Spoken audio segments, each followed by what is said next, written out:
Have you ever wondered why intuitive eating doesn't work for you? You've heard the advice to just listen to your body, trust your hunger cues, and how you can eat whatever you want as long as you do it in moderation.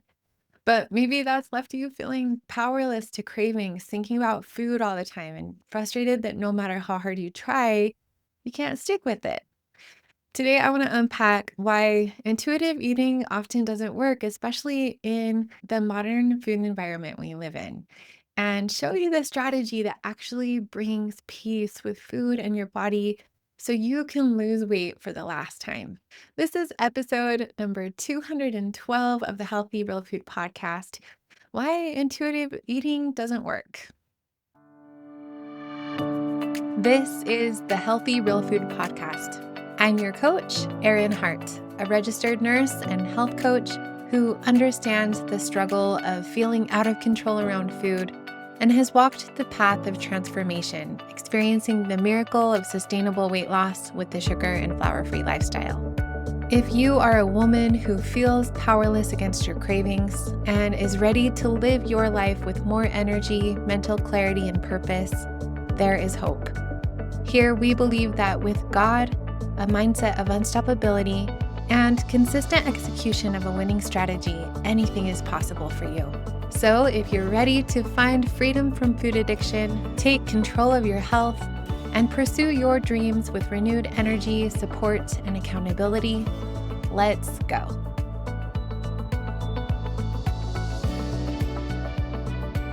Hey, my friend, welcome back to the Healthy Real Food Podcast.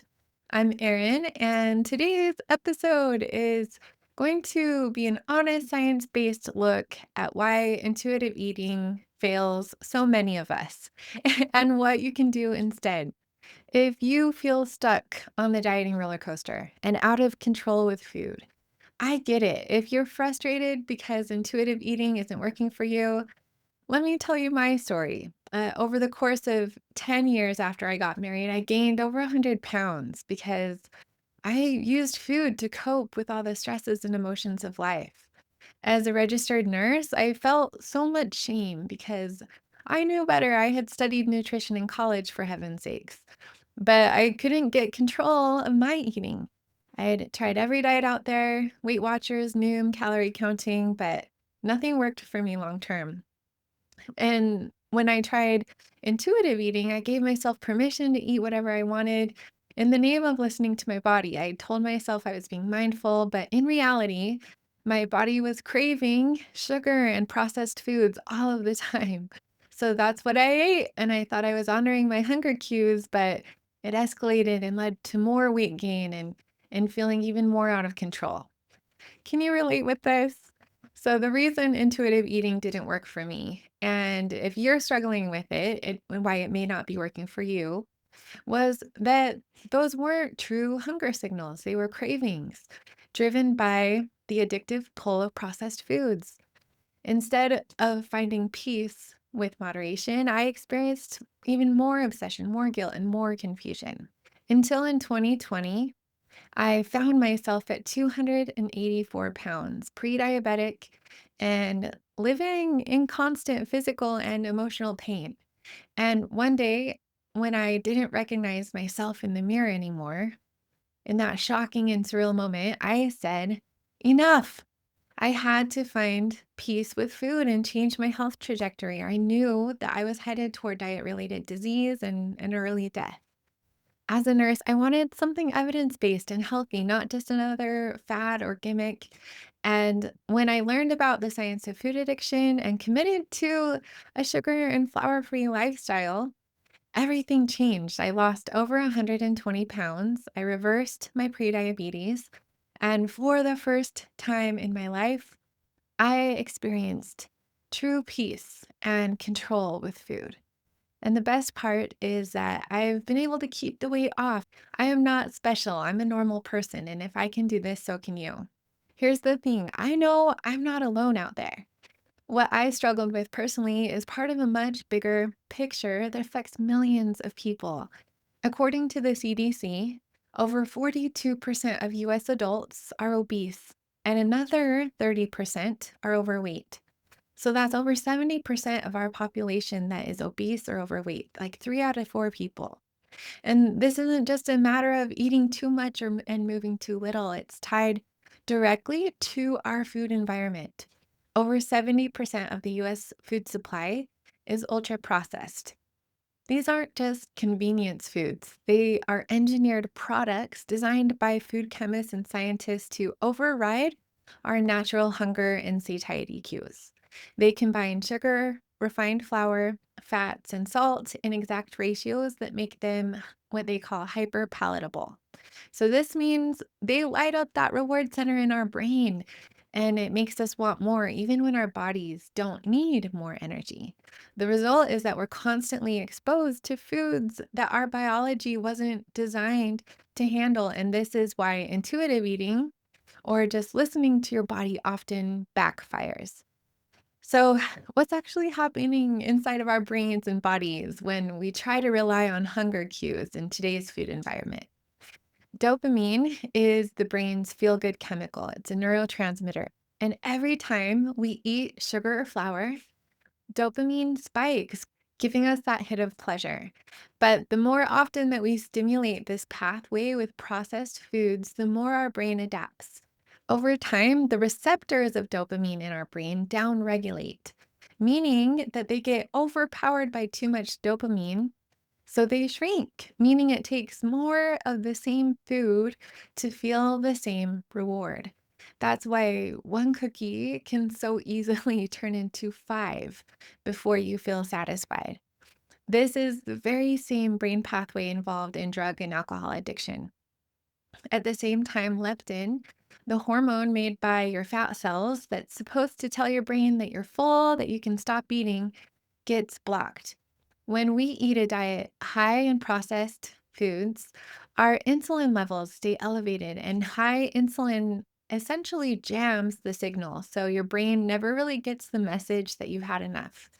You can have plenty of stored energy in your body, but your brain is still convinced that you're starving. Intuitive eating tells us to stop when we're satisfied. But if that fullness signal isn't even making it through, how can you possibly know when to stop? So now add to that fact that we live in a world where food is everywhere at the gas station, in the break room, at the checkout line, and most of it is designed to hijack our biology. Relying on willpower alone in that environment is exhausting. You might feel strong and motivated in the morning, but maybe you've experienced that in the evening, your brain is just tired of fighting and the cravings win. And this is why intuitive eating in a processed world is like asking an alcoholic to just drink in moderation. For some people, maybe it works, but for those of us who struggle with food addiction, it almost always ends in failure. So, what's the answer? How do you move beyond relying on willpower and finally find peace with food? The answer is structure. The opposite of chaos is structure, and structure is what makes long term success possible. That's why I teach a sugar and flour free lifestyle with weighed and measured meals. And it doesn't just work for me, it's what the science supports, and it's what actually works for people who struggle with food addiction. When you take addictive foods completely off the table, the brain has a chance to reset. Dopamine pathways can begin to heal. Cravings quiet down, and the constant obsession with food finally starts to fade. When meals are weighed and measured, you eliminate the guesswork. You're no longer standing there negotiating with yourself, asking, did I eat enough? Am I eating too much? Should I have a little more? So the decision's already made. The portion is clear, and that clarity can bring so much peace. When you have that level of structure, willpower is no longer a deciding factor. The rules are really simple, the boundaries are consistent, and that is what makes this approach so sustainable long term. This is what has allowed me to lose over 100 pounds and keep it off. And not because of starving myself or another fad diet or quick fix, but because I committed to a new lifestyle, a new identity, one that finally gave me peace with food. But abstinence from sugar and flour is not for everyone. I don't enforce these rules on my kids, for example, because they don't have the same issues with food that I do. And if you're someone who can maintain a healthy body fat, feel energetic, and staying in control around food while moderating, that's awesome. You may not need the same level of structure as someone who's more highly susceptible to food addiction. But if you feel powerless against cravings, if you have been riding that dieting roller coaster and you're ready to get off, then abstinence from sugar and flour may be your path to true freedom. The ridiculously simple strategy that helped me to lose over 100 pounds and keep it off for over 4 years now is eating an abundance of healthy, real food from every food group, free of sugar and flour, in weighed or measured meals at meal times without snacking in between. So, in the beginning, making the decision to abstain from sugar and flour can feel really hard, but I just want to share with you that because I made that decision, my life is now better in every way because of it. Over time, discipline transforms into freedom. You're no longer constantly negotiating with yourself, no longer obsessed with food. Instead, you have peace and clarity to focus your energy on your family, your purpose, and the life that you were meant to live.